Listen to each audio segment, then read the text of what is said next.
हाँ, बताइएगा, आप अपना नाम बताइएगा। मेरा नाम महेंद्र प्रसाद सोनपाकर है। पिता का नाम? स्वर्गीय इंद्रजीत है। किस खाते से आप अपना धान बेचते हैं सोसाइटी में? मैं अपने ही खाते से बेचता हूँ, मेरे नाम से ही जमीन है। आप जब धान बेच लेते हैं तो उसका जो पैसा आता है आप खाते में, वो पैसा निकालने के लिए आप कहाँ जाते हैं? हम विश्रामपुर चले जाते हैं। विश्राम। यहाँ से लगभग कितना दूर है? 35-40 किलोमीटर है। 35-40 किलोमीटर। यहाँ आसपास कोई भी और सरकारी बैंक नहीं है? यहाँ पर सरकारी बैंक नहीं है, दूर दूर में है। 14 किलोमीटर में है और भटगांव में है 10 किलोमीटर में। सहकारी बैंक? सरकारी बैंक नहीं है, यहाँ विश्रामपुर ही है। विश्रामपुर ही।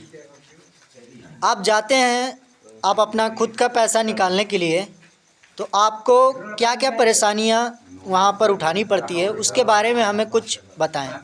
वहाँ पर जाने के बाद जैसे ही हम वहाँ पहुँचते हैं, फिर वहाँ अपना ड्राफ्ट जो पैसा निकालना होता है उसमें हम लोग को ज़्यादा पैसा की ज़रूरत होता है, तो पैसा पूरा मिल नहीं पाता। 20,000 रुपया देते हैं और 20,000 रुपया देने के बाद भी पैसा घट भी जाता है तो लेट भी हो जाता है। और रह गया सवाल, बस में जाते हैं लोग, बस भी छूट जाता है। और जब बस छूट जाता है 4 बजे तो हम लोग पैसा भी नहीं लेते हैं और वापस चले जाते हैं। फिर दूसरे दिन हम लोगों को जाना पड़ता है। और जिसके पास बाइक है और साइकिल से इतना दूर तो जा नहीं सकते, तो ये परेशानी हो जाता है कि हम लोग छोड़कर फिर दूसरे दिन जाते हैं। तो वहाँ पर ये होते हैं, क्यों मतलब कि चले गए, पैसा लेकर के जाना चाहिए। तो भाई जब हमारा गाड़ी यही छूट रहा है तो हम पैसा ले क्या करेंगे? तो पैसा लेंगे तो हमारा गाड़ी छूट जाएगा, कहाँ रहेंगे इतना 40-45 किलोमीटर दूरी पे। जिनके पास बाइक रहता है वो लोग रुक जाते हैं, तो 10 बजे तक मतलब वो लोग ले करके आते हैं।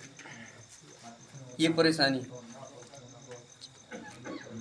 लिमिट अगर जैसे 20,000 से ज़्यादा मांगा जाए ज़रूरत के हिसाब से, तो क्या वहाँ के बैंक मैनेजर आपको पैसा देते हैं?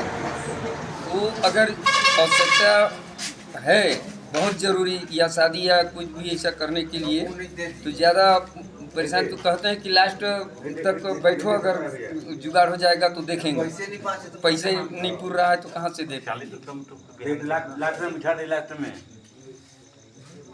आपसे मैं दूसरा सवाल करना चाह रहा हूँ कि आपको इस वर्ष खाद बीज पर्याप्त मात्रा में आपको अपने धान के फसल के लिए मिला था क्या? हाँ, एक फर्स्ट में जब गए तो उस दिन तो ख़त्म हो गया, फिर इसके बाद पानी आने लगा, फिर उस दिन बंद हो गया।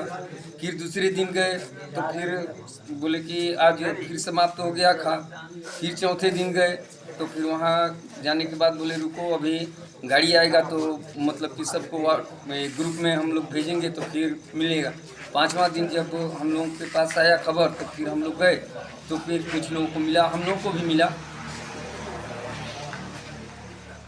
पर्याप्त मात्रा में आप लोगों को मिला जी।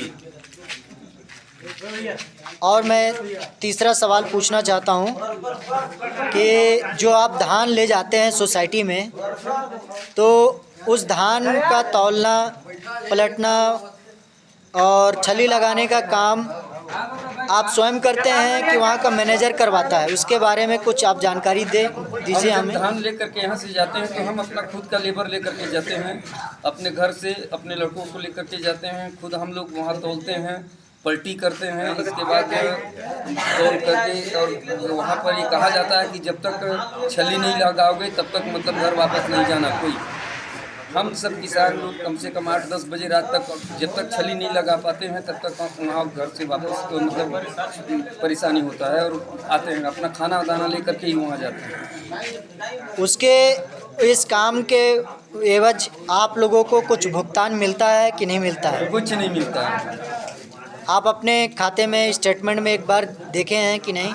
नहीं, अब उसमें जो हमारा पासबुक है उसमें करवे नहीं करते हैं, लिखते ही नहीं कि मतलब कितना पैसा चढ़ा है, क्या चढ़ा है। जा कर के पूछने में बता देते हैं कि तुम्हारा इतना पैसा है, तुम्हारा 50,000 है, 1 लाख है, इतना है, जितना 20,000 रुपया भर। 20,000 से अधिक भर देते हैं तो कहते हैं दूसरा ड्राफ्ट भरो, वापस कर देते हैं। फिर 20,000 का भरते हैं तब फिर हम लोगों को वही बताते हैं, पूछने पर पता चलता है हम लोगों को कि 1 लाख है या 80,000 है। प्रिंट भी नहीं होता। जानकारी ही नहीं है कि कितना पैसा कितना इसको मालूम ही नहीं रहता है। जी।